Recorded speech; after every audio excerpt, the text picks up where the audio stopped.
Hello, I'm Angela Rice Beamer. Welcome to our program. It's called Chautauqua. Chautauqua is a living history humanities program that showcases famous people in history. Scholars and actors portray these famous people on stage and in full costume. You get to learn about the lives of these people in a fun and factually accurate way.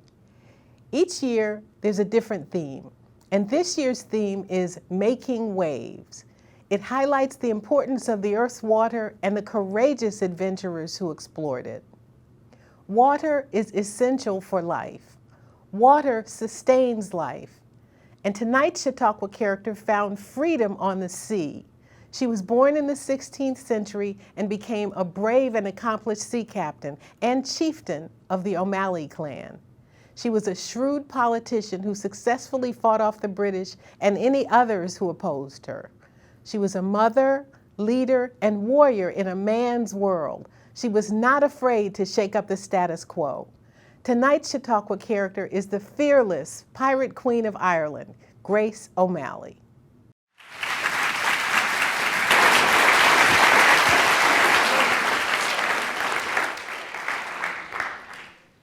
Ahoy! Let me hear you say ahoy. Ahoy! And welcome aboard, or as I prefer to say, Ced Míle Fáilte, which in Gaelic means 1,000 welcomes. Captain Grace O'Malley am I, Sea Queen of Connacht, Pirate Queen of Ireland, come to take you on a grand adventure. First, I'm going to teach you some words of Old English, which might peculiar seem, since I typically speak Irish and not English at all. But many folk associate these words with pirates, which were untrue. These are words everyone did use if you spoke English. So, if you want to say no this evening, you're going to say N-A-Y. Everybody say nay. Nay. When we cheer, we say H-U-Z-Z-A-H. Everyone say huzzah. Huzzah. And when we want to say yes, we say A-Y-E. Everybody say I.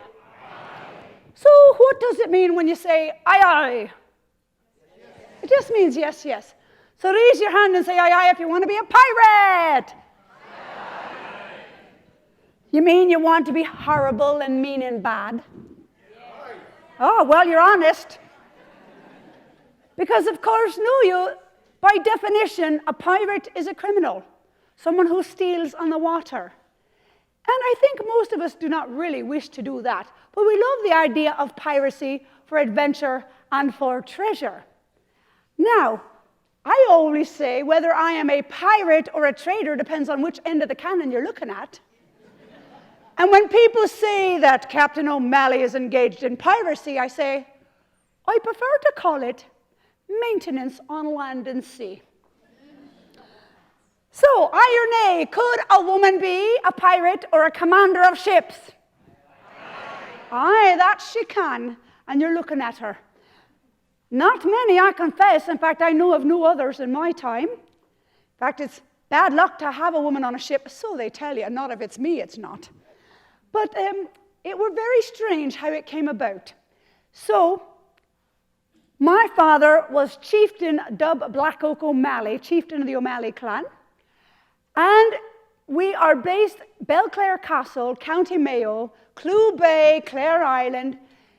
We command the west coast of Ireland. My father has built up a great trading business, And so 6 castles have we facing the waters. If you wish to fish in our waters or pass through, our taxes you must pay. Now, lest you think this were peculiar, it is none. Because, of course, Galway does the same thing down in Galway Bay. And in fact, Galway is so worried about the O'Malleys that we're competition, we've been banned from their pitiful little city. So our motto in the O'Malley clan is powerful by land and sea. What are we trading? We're not just collecting these taxes, mind you. We are traders. My father would go to France or Spain, betimes Flanders. And what we would take from Ireland is wool, furs, hides, flax, grain, and the like. And what we bring home, of course, fine wines, silks, spices, luxuries from elsewhere. So my father has a great trading business as well. Still, I am his only legitimate heir, and alas, and no one thought I would ever come into his business. But I had other ideas. So, and by the way, I should say I do have a half-brother, Donald of the Pypes, which is wherefore I say I'm the only legitimate heir, because my brother Donald and I get on very well. So, 6 years of age, my da is about to go on an expedition to Spain, and tired am I of being left behind. So I literally boldly marched right up onto his ship, and I went up to my father and I said, "Take me with you, da. I want to learn to sail." Well, of course, all his men laughed at me, and my father said, "You're but a lass. Sailor's life is rough and not for the likes of you. And listen, besides, your long hair will get caught in the rigging, you'll get hurt and you'll cry." Oh, so angry did that make me. Well, I'm not a crier, so I stormed off. And I put on boys' clothes, which were illegal, but worse, I cut off all my hair. So now go I back up to me da on his ship, looking like a lad. "Take me with you, I want to learn the family business." His men said, "Oh, Grace is going to get a whooping sure, wearing boys' clothes and chop their hair." And my father was surprised, and he said, "You really want to learn?" And I said, "That I do. Who else but me to rule after you?" And he said, "No special treatment shall you have." And I said, "None do I want." He said, "Very well, we shall see." Well, because I had chopped off all my hair, my father gave me a nickname which I would be called the rest of my days. Now, Grace, of course, is my English name. That's not my real name. It's Grania in Celtic. And so at that time, my father nicknamed me Grania Whale Grace the Bald. Well, my hair grew back, as you well can see, but I have kept that name the rest of my days. It showed that I was so determined to learn to trade and sail. So, now, glad he was he took me on that trip. For know you, coming home from Spain, we get attacked by English pirates, our terrible enemies. Now, my da had said, if ever we get attacked, Grace lass, you are to go below decks and hide. I want you not to be harmed. Well, when I see we're about to be boarded, no coward am I. So instead, I climbed way up into the rigging to look down on the battle. And what do I see but this English dog with a dagger in his hand sneaking up behind my father about to stab and kill him. So I let go of the ropes, I did.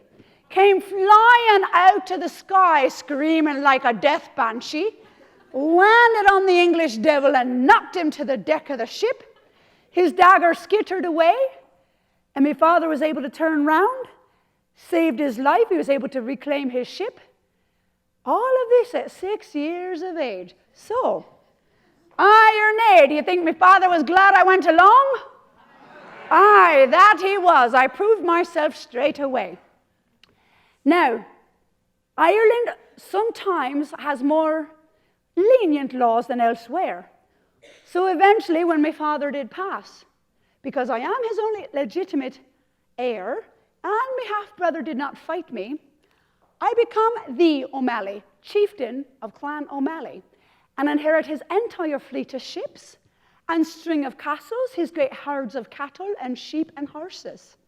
And so now I am chieftain of Clan O'Malley, and proud I am.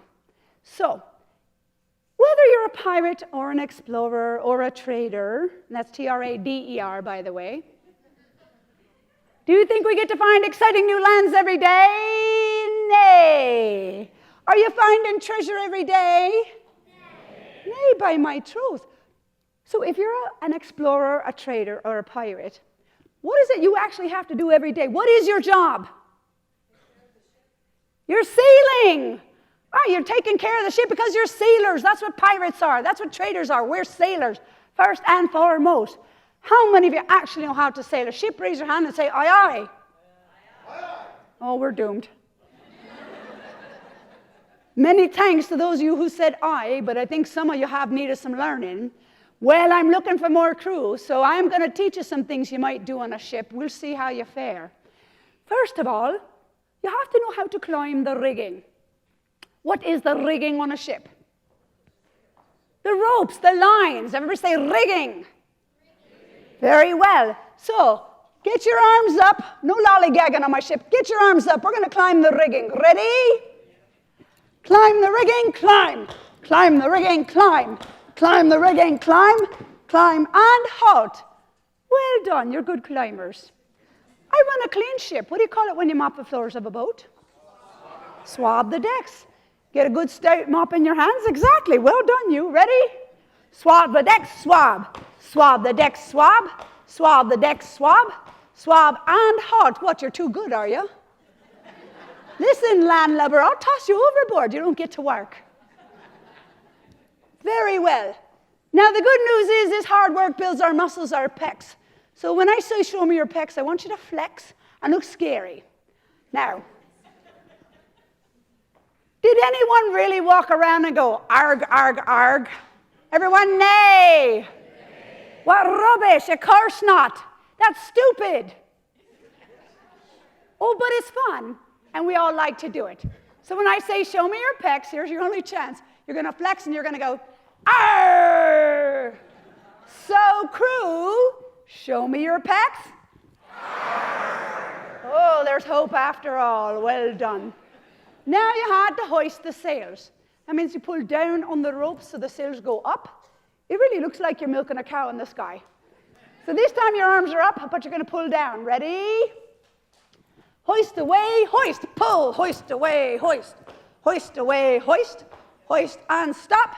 Everybody look about. Look high, look low. What are we looking for? Not treasure. Rocks, storms, other ships, land, indeed. Now, of course, all this work makes us hungry, aye? Well, I hope you like seafood. Anybody like seafood? Well, when we fish on ocean, we use great nets, not a fishing pole. This is a small one. But you always had to check it first before you cast it out. So you'd actually check your net by moving it down your hands. You make sure there's no big holes. So I check my net, and then I toss it out. Look, I got a big fish. What's your name, fish? I got a Patricia fish. Excellent. Well enough, everyone. Hands up. We're going to check our nets. Come on, check your nets, check your nets. Cast them out. Go, woo! Oh, well done. I'm now going to put all those sailing actions together. I'm going to start with climb the rigging and swab the decks. So I need you to really look sharp. That means shoulders back, chin up, chest out, dress that line. Ready? Climb the rigging and swab the decks. Show your muscles, there your pecs. Hoist the sails and look about. Check your nets and toss them out. Can you go faster? Aye, aye. I want to see everyone move very quickly. Ready? Climb the rigging, swab the decks. Show your muscles, pecs. Hoist the sails, look, throw them out. We were a mess. There we go. Good. Give yourselves a round because you tried. Is sailing hard work? Aye, that it is, and it be dangerous. You're risking your life to get on a ship. And wherefore would you do such a thing? Well, people sometimes said, well, adventure, of course. I love adventure and discovery. How thrilling to discover a new fish, a new land, a new plant, a new animal, new peoples. Mayhaps have it named after you, like the Patricia fish. In our day, many folk are trying to spread their religion. What about the glory and the fame of discovering something new, mayhaps? And most people would say treasure is gold, but of course, is gold the only treasure? Everyone say nay. Of course not. Treasure is whatever you value most, and many things are much more valuable than gold to us. So, raise your hand and say I if you actually can read and write. Raise your hand. Liars, impossible. Quite impossible. Everyone knows books and schooling be marvelous expensive. Only rich people can afford them. Are you folk rich? Oh, you are? Well. Oh, I'm in goodly company. Well met. Well, in most most places, only 1 person in 4 is educated, usually the males, not so many females. Because of our business and trading, I am very well educated, speak many languages, usually not English, I prefer not to, but I do speak many languages, including Latin. So well done you if you really are literate. So books be more valuable than gold. Things like glass from Venice, very delicate, very rare, that's more valuable than gold. What was Columbus looking for? Spices, right. He's looking for a way to get to the Spice Islands. And wherefore? Because we need them to preserve our food, and when it spoils, make it taste better. Salt, pepper, cinnamon from India. These are all much more valuable than gold to us. However, none of these, to my mind, are the greatest treasure. Because I'll tell you what is. Family and friends. This is the reason I risk my life and work so hard to improve the holdings for my family and their fortunes. And so I'm going to say to you, what is the greatest treasure? And you're all going to say, family and friends, Captain. So crew, what is the greatest treasure? Family and friends, Captain. How did you know? So clever are you? Well done. So, since I am a very busy commander of a fleet of ships, hundreds of soldiers and sailors, and trading and sailing and the like, think you I had time for the likes of a husband, did I, Mary? Yes. Oh, who said nay? Listen, I'm rich, I'm a good catch. Oh, that I did. 16 years of age. Me arranges a marriage with Donald O'Flaherty, that's the clan just south of us. So this will enlarge our holdings along the coast. So Donald O'Flaherty, Donald of the Battle, is he called. He's a soldier. He loves to fight. By Donald had I 3 children, 2 wondrous, beloved babes. The third one, oh no, laughing at this. Because eventually, and this is the only time I shall pronounce his name, Murrah. Later in life, this serpent I wish I had never birthed will join my arch enemy from England, Sir Richard Bingham, the very man who killed his own brother Owen and many of his cousins. So, the ones I love and will speak about, my eldest Owen and my daughter Maeve. So there you are. Now, 20 years were Donald of the Battle and I wed, and a goodly match it were.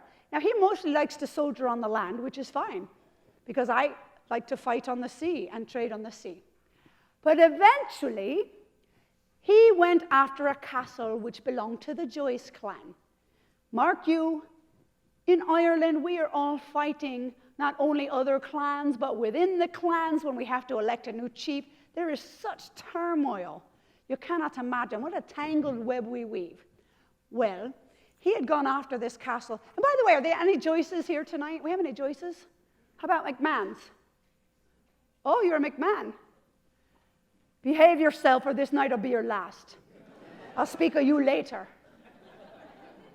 Well, this is the Joyces. So, my husband Donald goes and he takes from them a castle. And because my husband is so arrogant and strutting like a peacock, the Joyces made fun of him. And eventually it came to be known as Cock's Castle. You know, the strutting peacock, my husband. Well, when Donald dies, the Joyces thought to come back and take back their castle, Only I happened to be in residence with my boys. And so the Joyces come and they tried hard as they may, but they could not take their castle back again and eventually had to leave in defeat. Shortly thereafter, here come the English, also thinking, oh, with only a woman in charge, we'll gladly take that castle for ourselves. Ha! I had the lead on the roof melted and poured on the heads of those stupid Englishmen. And they too left in defeat. So what had been called for some time Cock's Castle, henceforth is known as Hen's Castle. Very well. Now, It will be, in fact, the Joyces who will kill my Donald when he's out hunting in retribution. So, no need have I to marry again, but there's a little castle called Rockfleet to the north of me holdings that I think would be a good addition to my string of castles. The man who owns this castle, Iron Richard Burke. Iron, for that he wears chainmail, another soldier. He also has ironworks at Barrowshall Castle. But ladies, here's the glorious thing in Ireland. Indeed, we are part of the Catholic Church, know you, but it's a bit different in Ireland than mayhaps elsewhere, because we often still use old Celtic clan law, Brehon law it's called. And so, ladies, you're allowed to have a trial marriage. This is what it means. I actually proposed to Iron Richard Burke, and I proposed for 1 year certain. So you have a hand fasting, and if at the end of 1 year you like him not, ladies, you can end the marriage. Right, you don't have to wait for an annulment from the Pope in the Catholic faith. He's got troubles enough anyway, he's busy. So I marry Iron Richard Burke for 1 year certain according to Brehon law. And by him I have my youngest, Tibbet of the Ships. Now where was he born? On a ship. On a ship, Tibbet of the Ships, know ya. Well, what a story that be. Know ya, literally the day after giving birth to my Tibbet, we get attacked by Algerian pirates, and my men, for some reason, are making a mess of it up on deck. I could not believe. I could hear the fight raging. Well, down comes one of my captains. Commander O'Malley, you've got to come up on deck. You've got to hearten your men. They need to see you. It's going badly. It's going against us. God's teeth, thought I. I just gave birth. But it's clear I'm about to lose my ship if I don't do that. So I literally grab a blanket and wrap it around me, go up on deck, and to startle the invaders, I start capering around like a lunatic. Not only are they shocked to see a woman on board, but here I am dancing around like a mad woman.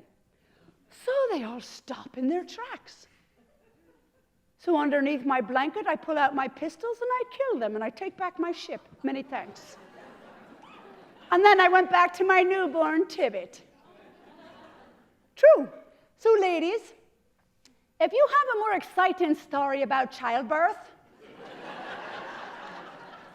I'd like to hear it. Now, after that 1 year, one day came home my husband, Iron Richard, with his men, and I locked the gates against him. And I went up to the top floor of the castle, and all I had to do to dissolve that marriage, according to Celtic law, I yelled out the window and down, "Iron Richard Burke, I dismiss thee." Marriage dissolved. Isn't that grand, ladies? So, no husband have I, but I kept Rockfleet Castle and I kept my son Tibbet. Here's the remarkable thing. Normally, when a man would die, like my Donald, his O'Flaherty men usually would go back to the clan to serve whoever's elected the next chieftain of the clan. But so capable and fair a commander am I that both the O'Flaherty men and many of the Burkes stayed with me and became part of my army and navy. Never could I be prouder of my men, and so are they of me. Even in my enemies' dispatches, you'll never hear them say one word about anyone complaining, because that's how well I treat my folk. Very well. So, if you were an explorer at this time, the most exotic place that you would want to visit, and of course bring back goods if you want to get wealthy: China, which we call Cathay, India, rice, silk, cinnamon, cotton. Africa, America. Well, have I been to any of those? Nay. Nay, for that I fear being so long gone would not be safe. There's simply too much fighting going on back home. But I have had perilous voyages indeed. And two of those I want to explain to you now, for grand tales they are. My first one was actually in Ireland itself. So, have any of you ever visited Howth Castle? Howth. Anybody visited Howth Castle? Sometimes I have people who've been to Ireland. Good. Well, Howth Castle belongs to Christopher St. Lawrence, the 8th Baron Howth. And, of course, if you live anywhere in Christendom at this time, but especially in Ireland, we pride ourselves on hospitality to all. And that meaneth, even if you only live in a one-room thatched cottage, if a traveller should come and ask for respite, you must give it. Share what meager food you have.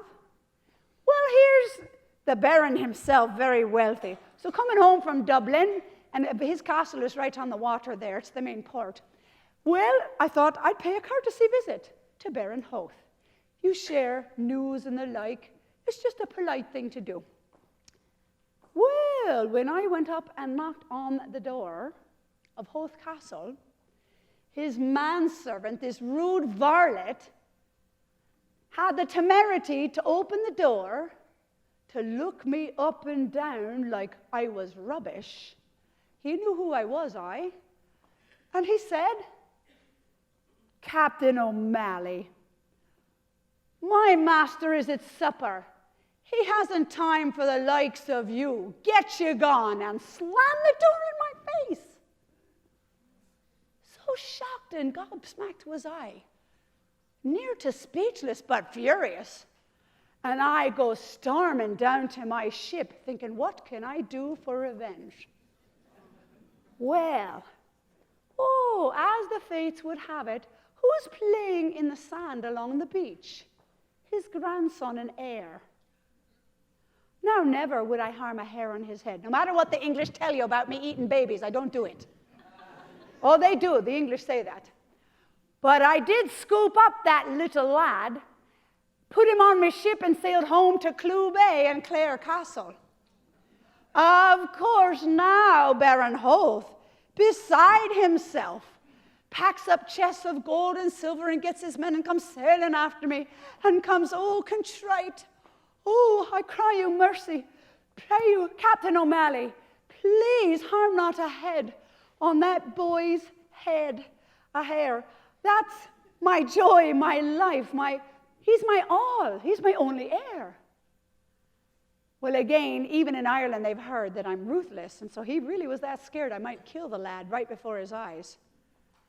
And so he said, "Look, I have brought a great ransom. You're a notorious pirate. Even we Irish know that. So look, I brought you gold and silver. Take what you will and give me back my boy." I looked with disdain upon his ransom, and I said, "I want no such things. Keep your gold and your silver." Now he's terrified. Well, I'll get you more. Is it jewels? What else do you want? Whatever it is, I pray you, I'll find it. I'll bring it. I said, "I'll tell you what I want. I want you to behave like a nobleman and have the hospitality we Irish are famous for. And so here is what I demand. Henceforth, you will never bar your gates against any traveler in future. And to show that you will welcome anyone, even the lowliest, filthiest beggar, you will always set an extra place at your table and feed them as though they were chieftain." Aye, if that's all you want. I mean, he was thrilled. He thought he was getting off easy. Well, he was thrilled. He said, "Of course, anything you say, Captain O'Malley." So in significance of our bargain, he gave unto me this ring, which I have worn ever after. And I admonished him, "If I ever do hear that you have ever been rude again to anyone, that day will be your last. Nay, I promise you, our bargain is well sealed, and that I shall keep." So what I'm going to say is, I hope some of you, if you travel to Ireland, will go to Howth Castle, in truth, by my troth, because The person I heard who was just there last week told me to this day they still set an extra place at table. So that was a good lesson in manners, aye? There. So, of all my voyages, the one which I shall never forget and which were most dangerous was to England. Knew you at this time, in faith starting in 1541 under King Henry VIII, good King Heir to his people has decided he wants to reconquer Ireland. And so King Henry VIII in 1541 declares himself King of Ireland. A few sycophants in the Irish Parliament agree to this, but most of us will never. And what King Henry does now is pass a series of laws, acts for the order and habit and language of the people of Ireland, which are so ridiculous as to be laughable if they didn't cost lives later. So, things like, gentlemen, any of you have a moustache? Hard for me to see with the lights, but if you have a moustache, well done, because according to King Henry VIII of England, no Irishman's allowed to sport hair on his lip. So well done you for defying that, because it's stupid, is it not? So, anyone wearing yellow? I see a few people got yellow. Well done you. Henry VIII has outlawed the wearing of yellow, anything which was dyed by saffron, which is a very expensive dye, know you, but we are not allowed, any of us, ever to wear yellow. It comes from saffron, so good for you if you're wearing it. Ladies, you may not wear any clothing or raiment which has any Irish ornamentation. A Celtic knot, which were found on all our ancient crosses, and which I will wear to the day I die, no matter what King Henry says, for he's no king of mine. Well, I think he had hoped to make this conquest peacefully, but that is not how it is turning out. Under his daughter, present Queen Elizabeth Tudor, they have this policy now which is called submit and regrant. Surrender and regrant is more like. And that's a very, very kind word for a brutal policy. Because essentially what they're saying is this. Imagine you own a cottage, a small croft, mayhaps a castle or two. But this land has your family worked now for years, decades, mayhaps centuries. And so what the English say is this.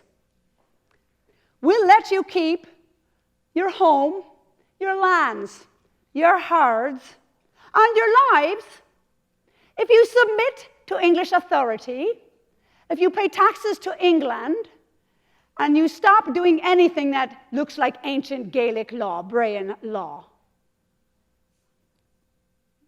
What idiot would do such a thing? What have they done to earn this? Nothing. Now, there are some sycophants, even in the Irish Parliament, who agree. And so they are enriched, of course, by the English. And those of us who rebel and are having our lands and herds taken, they're being given those as well.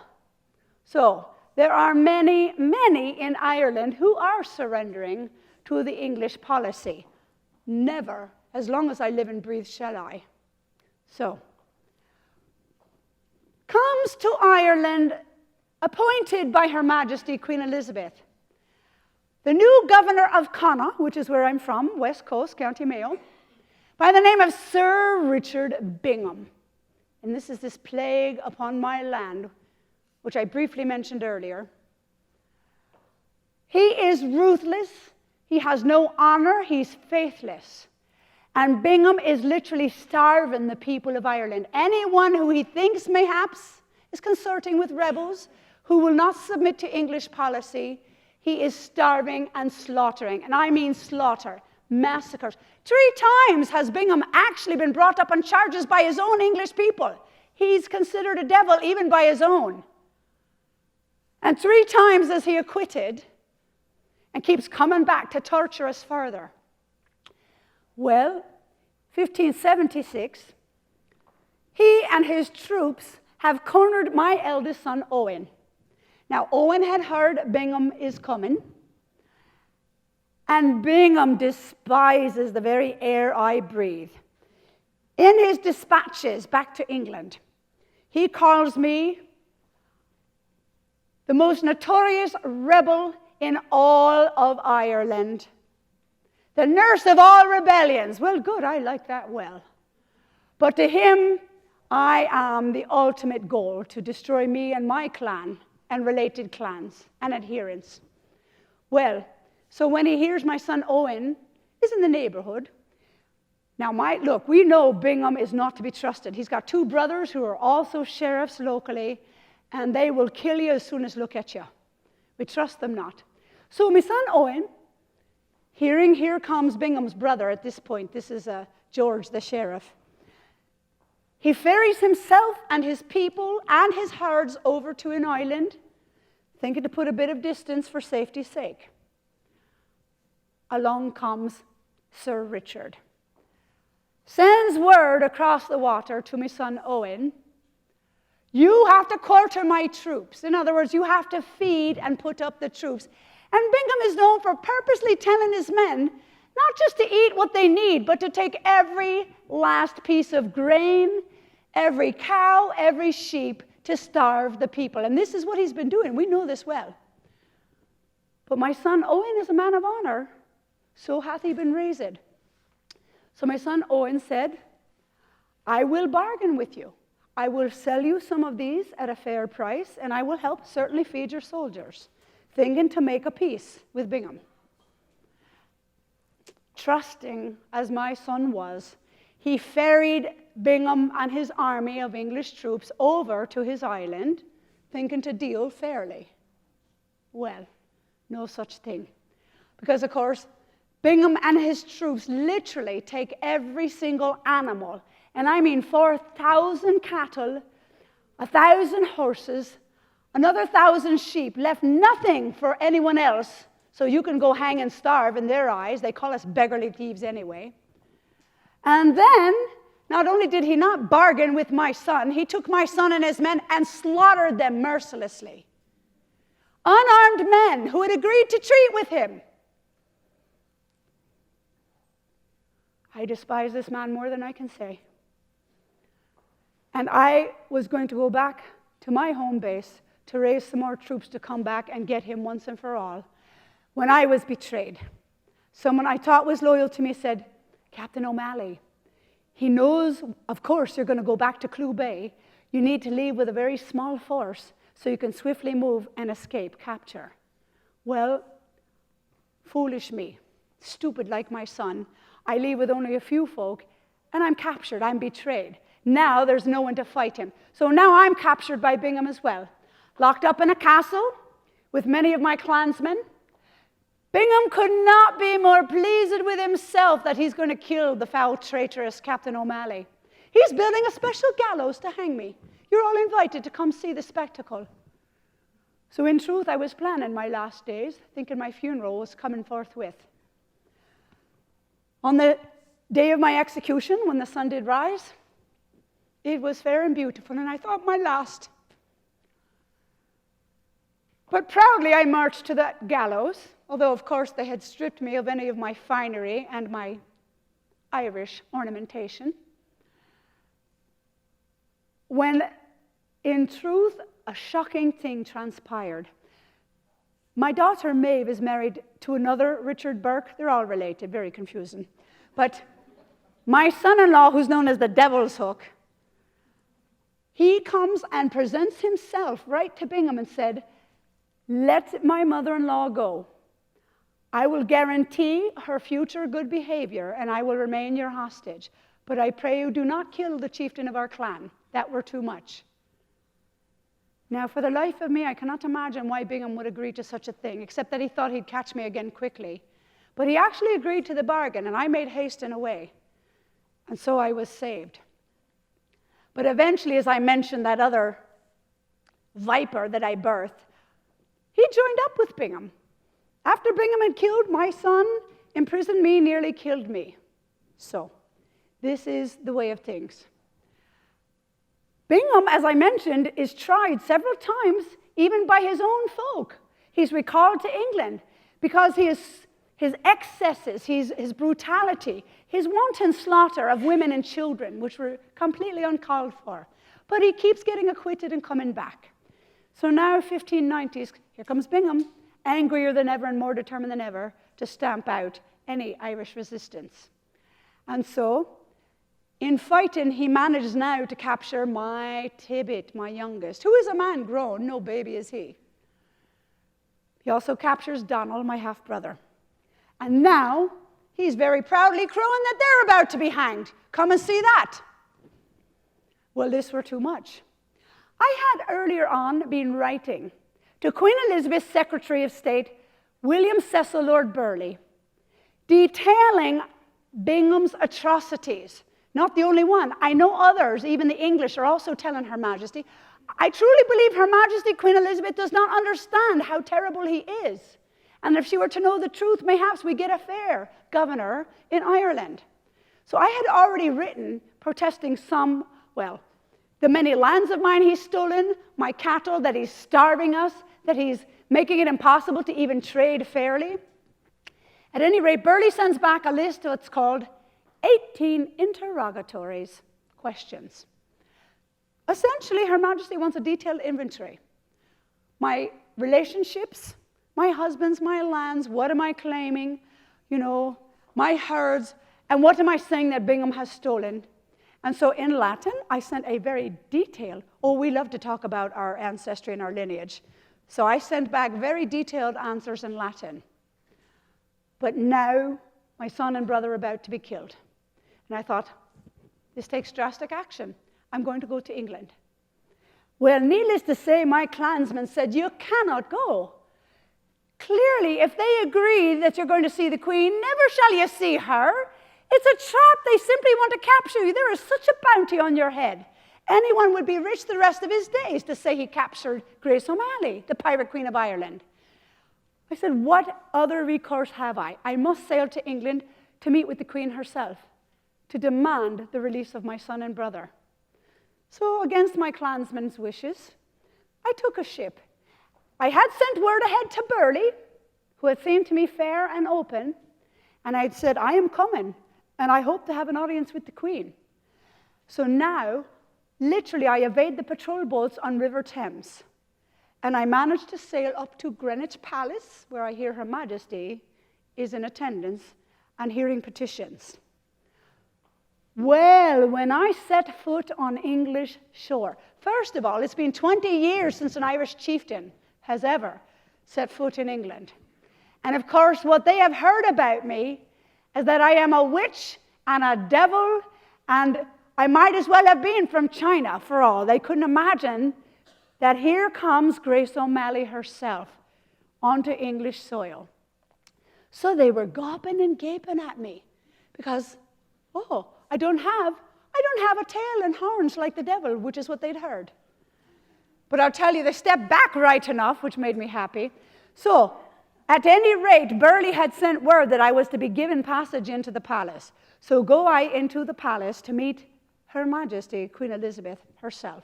So, know you that the Queen of England happens to be with us tonight, and I need her to tell this final tale. So, who is feeling very royal? Who's royal tonight? I need somebody to play the Queen of England. Oh, come on, you cowards. Not me. Oh, come on then. All right, you're looking at her like she should be. Is that? She's English. Oh, but she has no voice. The poor thing. You're English. I'll forgive you. You'll like this story, though. You'll like this story. All right, come on. You're going to be the Queen of England. I need you. Come on. Your kingdom needs you. Give her a welcome. Huzzah!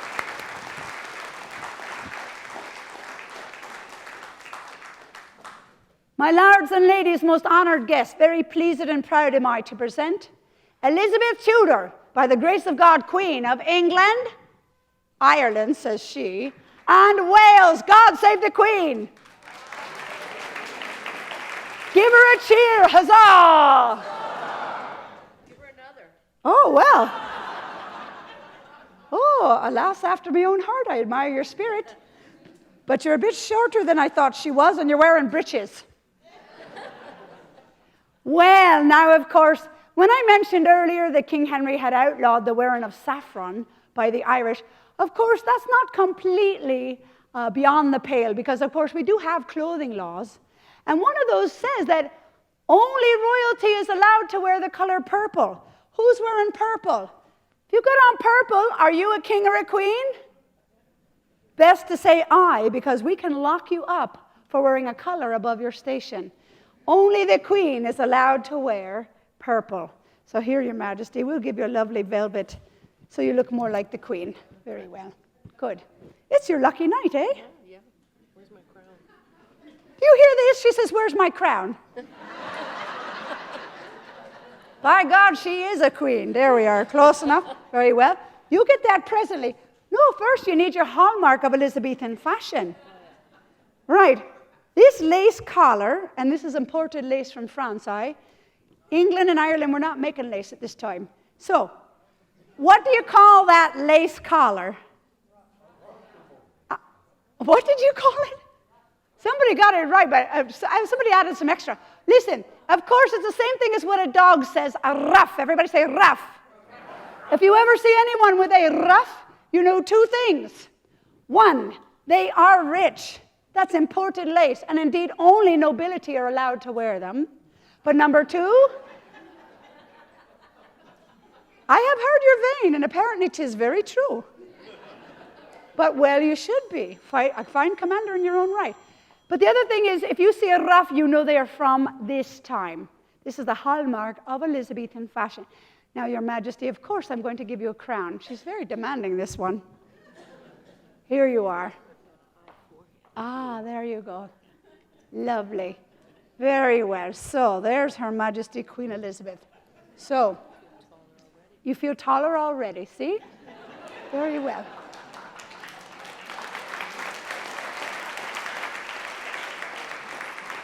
Now, you can come a bit closer. So imagine, if you can, the audience chamber at Greenwich Palace, hung with beauteous tapestries, Her Majesty enthroned, crowded hall with petitioners waiting for their turn.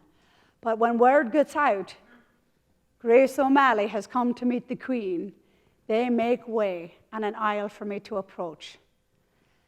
And they are just staring and hoping Her Majesty will kill me right quick. They'd love nothing better. Now, as I approached Her Majesty, of course, when you meet the Queen, what are you supposed to do to show respect? Curtsy. Curtsy, right. You bow if you're a boy. You curtsy if you're a lady. Here, your hair is wild, Your Majesty. There you go. There you go. There. Well, like me, I know she's very conscious of appearance. Very well. So, if you meet the Queen, or indeed anybody who outranks you, but especially the Queen, you are expected to curtsy to show obeisance and respect. So I went right up to the Queen, and did I curtsy? Nay, in sooth, for no Queen of Ireland is she to me, which immediately started the murmur among the crowd. They liked it well. They thought, oh, good, O'Malley is going to anger the Queen, and we're going to get our execution, huzzah. Well, so Her Majesty, of course, looks me up and down, having heard greatly, and from your own Secretary of State that I might be coming, and you say, Captain O'Malley, what do you want? Your Majesty, having heard that you are a fair and honest woman, I have come to treat in person to tell you of the brutality of your governor in Connaught, Sir Richard Bingham. I know already have you had dispatches, even from English, saying, he is too brutal, he's murdering, we're no need. He's making beggars and starving people out of my Irish people. And if you ever want peace with Ireland, we need an honest and fair man. We used to have Sir Henry Sidney. He was an honest man. Him I liked well. He treated with us, and he acted as though we were deserving of respect. So, I have come before you today to ask that you remove Bingham from his post, recall him to England, and put an honest man as governor of Connaught. I'm asking also for restitution for all of my lands, for the ships of mine. He's ruined my livelihood. I have no way to make a living and support my people. So I'm asking for restitution. But with all my heart, Your Majesty, the reason I have dared to come before your presence royal, he has now captured my son and my half-brother, and they're about to be hanged for being rebels. Their only crime was defending their homes. I cannot suffer to lose another son. He killed already one of mine. And Your Majesty, I have come before you to ask for redress and restitution and justice, which only you can give. So, Her Majesty, oh, there we go, is a very canny, highly intelligent woman, aye? What will we get in return? Oh, well bethought, as a good ruler should. I came prepared. I did not expect to get what I wanted without giving something in return. Your Majesty, even now are you and your people fighting a terrible war against King Philip of Spain. Although you sank his armada, you're still having Spanish incursions. And so, in order to help you fight your enemy, I, Captain Grace O'Malley, shall grant unto you 3 of my finest galleys and 200 of my strongest and fiercest fighting men, Scottish Gallowglass and Redshanks, brilliant fighters all, and I shall give them unto you and your forces to fight the Spanish. And so, Her Majesty, well, aye or nay, do you think she liked that bargain? Well, her people did not. But Her Majesty said, This likes us well. Thy land shall be restored, and thy son released. oh, saints be praised, and God bless you, Your Majesty. Never did I expect quite such a perfect outcome as this in truth. But the stories be true. She is a woman of great faith and honor. And so she has agreed to my terms. And so thrilled was I, nearly speechless. Well, Your Majesty, I can tell you, the people in that chamber were not best pleased because they were hoping for an execution and a bloody one at that. But of course you are the ruler, and a great one too. As I see now, they speak true. In fact, I was about to give a curtsy to show how much respect I had for her now, when something started tickling my nose. Have any of you ever been to London? Especially on the Thames, the air is foul, filthy, and stench, and oh God, it's polluted, terrible. So right about the time I wanted to show respect, I got this head full of who knows, and I went, achoo! Oh, I had a great sneeze. I cry you mercy. Well, Her Majesty, so gracious is she, imagine, she gave unto me her handkerchief royal. French lace, silk embroidered with her own hand. And so impressed was she by me, another woman, doing a man's job and doing it well and intrigued, that wondrous, wondrous monarch gave me her own handkerchief. Oh, Your Majesty, what an honor it is. Now, I have to ask our younger guests, because they don't always know. Boys, do you know what this is used for? Listen, the little ones don't know anymore. What do you do with it? Blow your nose. Thank you, you blow your nose. Not everyone knows that nowadays. Well, that's of course exactly what I did to clear my head.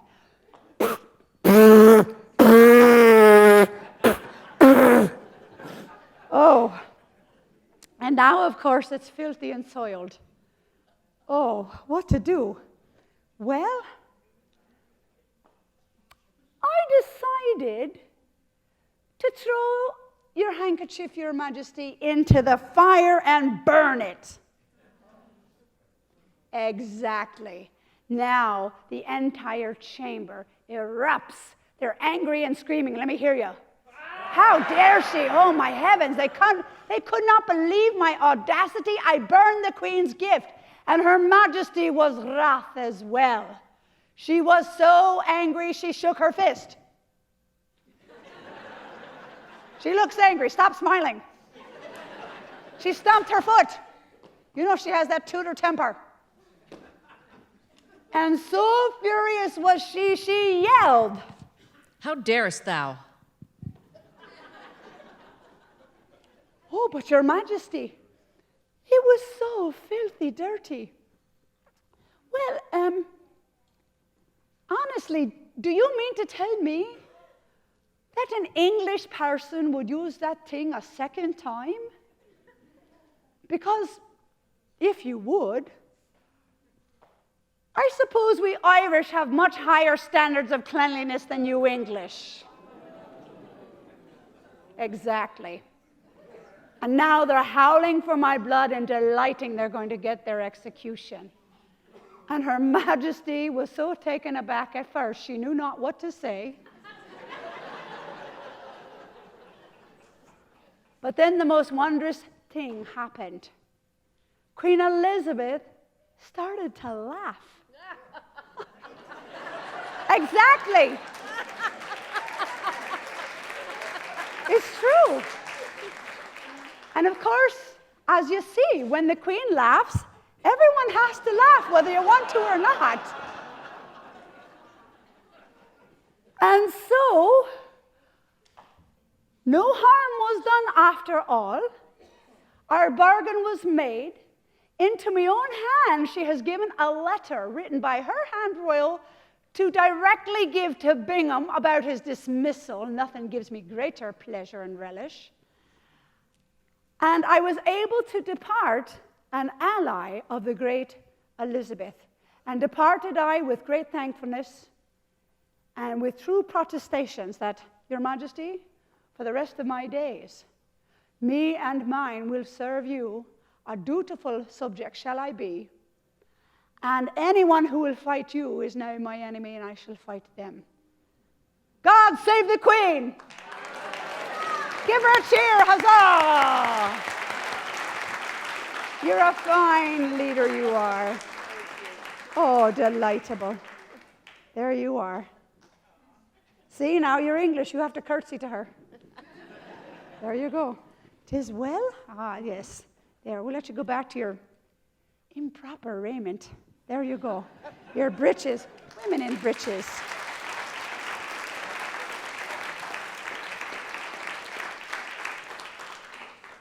So, sail I back to Ireland, to Connaught, go directly to Bingham the blackguard, with a letter from Her Majesty herself, demanding he give me some payments for all the lands he has stolen, the flocks he has killed, the other property he hath destroyed, but oh, even more fine, that he has to return to England, so that he may be questioned about his behavior towards the Irish. Well, things move a bit slowly, as you might imagine. And he was so angry that I had outwitted him and gone all the way to England and spoken against him, because he's been writing dispatches against me for many a year, and I went and told the truth about him, that restitution I never received. He did release my son Tibbet and my half-brother, which were the most important part of that mission when I risked my life. So I did save my family. But never was I repaid for all of his depredations. He was recalled to England for a time. And for a time, we had Sir Clifford Conyers, who was more fair and honest and trying to quell all the fighting. But alas, later on, after the Earl of Essex will make a total mess of things in Ireland, and Bingham is considered the most knowledgeable about our affairs, back he comes and starts his plundering and murdering all over again.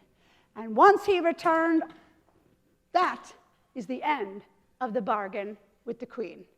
And so I've now given my men leave to attack English towns and ships at will.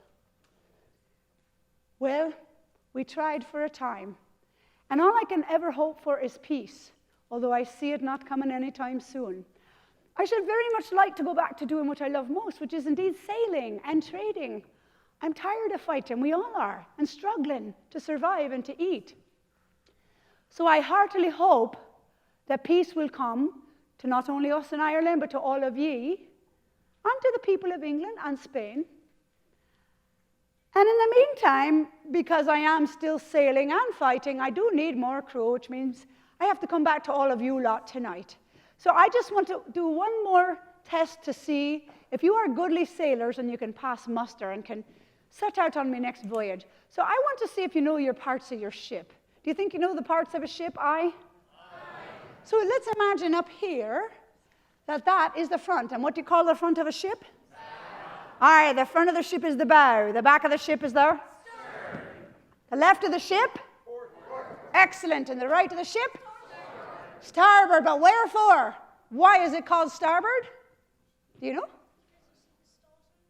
Because you see the stars? Nay, the stars are all over. But I like your thinking. It's because that's the side of the ship. The right side of the ship is where your steering board, in Old English, starboard. And that is the reason you always dock on the opposite side. You don't want to break the steering board. You always dock on the left, which means port. So you're always facing the port. That's wherefore you get port and starboard. There you go. So you do know your parts of the ship. I think you fared very well this night, and I should like to have you all go on my next voyage.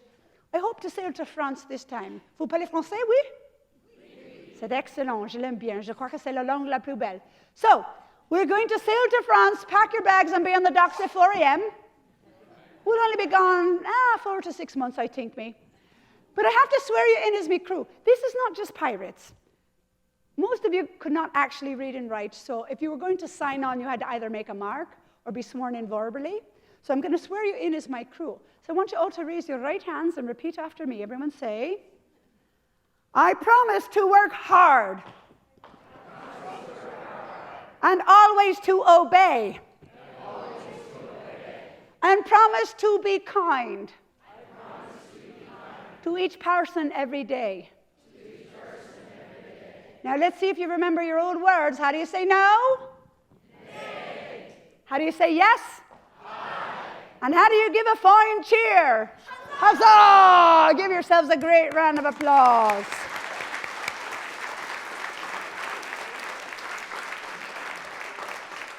So before I shove off, I want to give you just a brief Irish blessing, for we like them well. So, lucky stars above, sunshine on your way, many friends to love, joy in work and play. I wish you safe journeys whenever you travel. I heartily hope I'll have the pleasure of seeing you all again sometime in future. But I do wish you smooth sailing and fair winds and bonne marée. Does anyone know what that means in French? Bonne marée means good tides. Everyone say bonne marée. Bonne marée, good tides, may they ever sail you safely home. Farewell.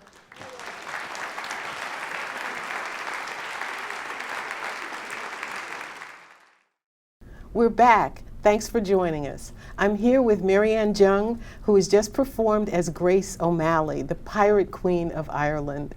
Thank you for coming back to Chautauqua at Montgomery College. It's good to see you. Well, it's great to be back. It really is an honor and a pleasure. I just love Chautauqua, and I'm thrilled that this is the 5th one that I've done. Yeah, over the years. Yeah, and not consecutively. But oh, goodness, no. No, I started in the year 2000 playing Clara Barton. Mm-hmm.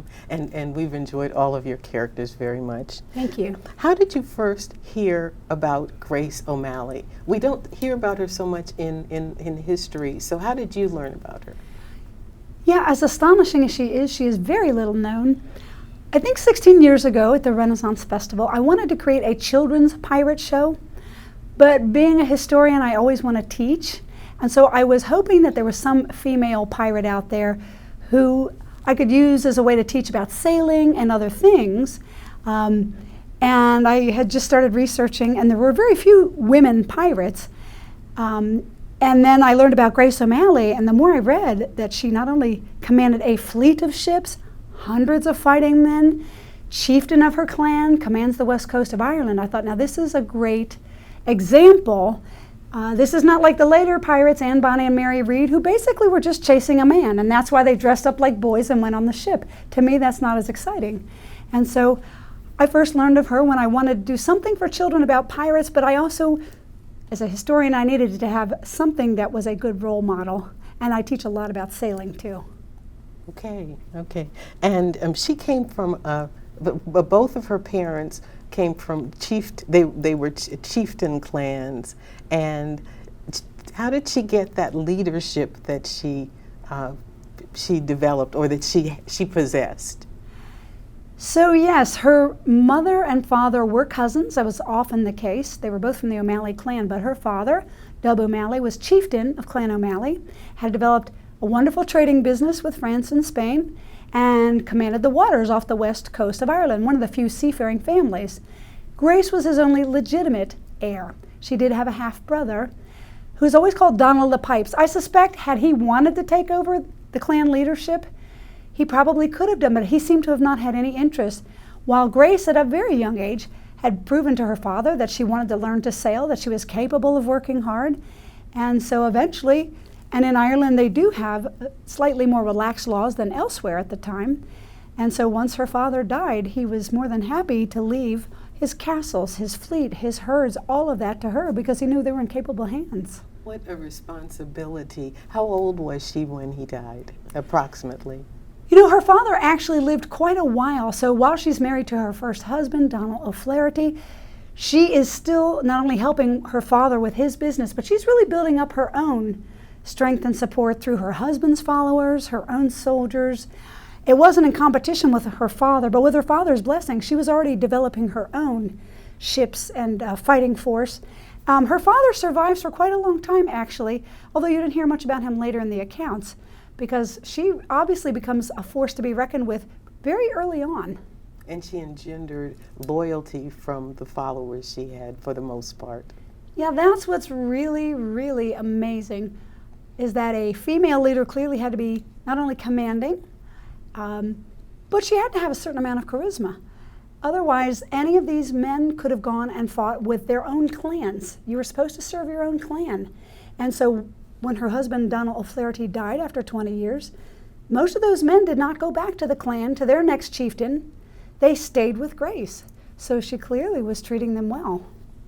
You talked a little bit in your performance about her knowing Latin, and most people aren't educated, but she seemed to get the education. Did you find anything about where she got the education? Did she learn it from her parents, or? Well, unfortunately, that's one of the great unknowns, and there are many gaps in the historical record. We don't know what she looked like, we don't know when or where she died or how, and we don't know anything about her discipline of her ships, and we don't know about her education. An educated guess, as a historian, is that yes, certainly her parents would have given her some education, and because, of course, Ireland is Catholic, the Catholic Church was very, very much involved in teaching. So probably, with her father being a wealthy man, he probably had priests to teach her. But we don't know. We just don't have an official record. And the territory that she had was very strategically located, so that when ships were coming, I read that when ships were coming in, they could hide her ships, and they could attack or tax or whatever they were going to do. So yeah, she's based in Clew Bay. This is County Mayo, the upper west coast of Ireland, and the currents are very treacherous there. And so she would even, if you wanted, she would give you someone to help you navigate the waters, so you could go through safely, and then you would pay her for that. So if you fished in her waters, and again, if you didn't pay her in goods or monies, well, she could blow you right out of the water. And later on, there was some record that she did do that. I don't think she starts out as a pirate necessarily just doing that for fun, or, but anyway, yeah, so she is really in command, and she strengthens her holdings through these marriages and all. She's expanding, and they have castles all along that coast. And so you really need to do what they say, or you're going to pay the price. Now, there's a great legend that says she was so enamored of her occupation that in her Clare Castle on Clare Island, which was her home base, that she kept the hawser rope from the ship. She had a special window in her bedroom, and she kept that rope tied to her bed in case anybody tried to steal her favorite ship. She would feel that rope tugging. Wow. That is something. Hard to know what's legend and what's not. There are some really great true stories, but there are a lot of fanciful tales. There was some, when she was captured, I read, and I don't know whether this is a tale or if this is fact either, but her brother-in-law, who was trying to secure her release, offered his son, first offered himself and then offered his son as a hostage for her release, which would have been her grandchild. Actually, it's her son-in-law. So her daughter, Maeve, is married to another Richard Burke, who's known as the Devil's Hook, and Richard Burke offers himself as a hostage if they will release his mother-in-law. But yes, all these clan loyalties, whether it's a niece, a nephew, they're all very strongly supporting each other, and they're all rebelling against the English conquest of Ireland.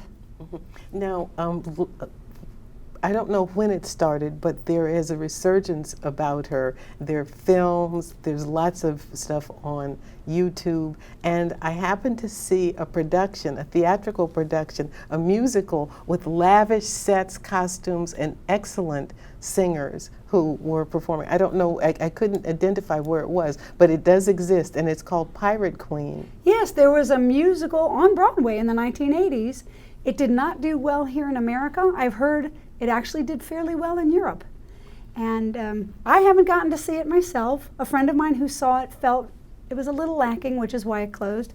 But I don't know how you could find a more daring, exciting subject. I mean, you can do Irish music, which is marvelous, and sword fighting, and so I don't know why it didn't do well. I'm glad you liked it when you saw it, but I haven't gotten to see it. The sets and costumes were lavish. Exactly. Well, what a wonderful subject. I mean, from the time kids are 2 and 3, they're automatically taken with pirates. So I like in my show that I can at least get some of those more fanciful tales out of the way. She didn't have a Jolly Roger, she didn't have a flag, and they didn't all go arg, arg, arg, even though it's fun and we do it. Or an eye patch. Yeah, no, they don't, exactly. They don't all wear eye patches. But anyway, so I did not get to see the musical, but I have heard about it. And yes, I think even with the empowerment of women, more people are looking for unusual women in history, and Grace is certainly that. And her descendants are here. A lot of her descendants show up at my shows. They will come up with their O'Malley t-shirts and say, "Hello, Grace, we're your great-great-great-grandchildren." So her legacy is still out there, but mostly in Ireland. Not that many people know about her. I really like the way you engage your audience, and we have probably about 40 seconds left. Okay. You include the audience in the entire performance, which engages the people. They're pulling for Grace, they're pulling for you because they're part of the whole experience. I can thank my Renaissance Festival training. We always have had interactive shows there, and that's the style of performing I have always loved and enjoyed. There's a certain amount of improvisation. You don't know what the audience is going to do. Tonight, the woman who I picked to play Queen Elizabeth was delightful. She said, "Where's my crown? And I need this." And that's exactly what you want, because she's having fun and enjoying, and the audience enjoys her. She's one of them, but now she's part of the story. So that's the hallmark of my shows and what I love. Wonderful. Thanks so much for being here. We really enjoyed seeing you again. Well, I'm glad to see you too. Thank you. Thanks for joining us. You've been watching Chautauqua. Our theme has been Making Waves. Please join us next time when we do Chautauqua. I'm Angela Rice Beamer from the Germantown campus of Montgomery College. Good night.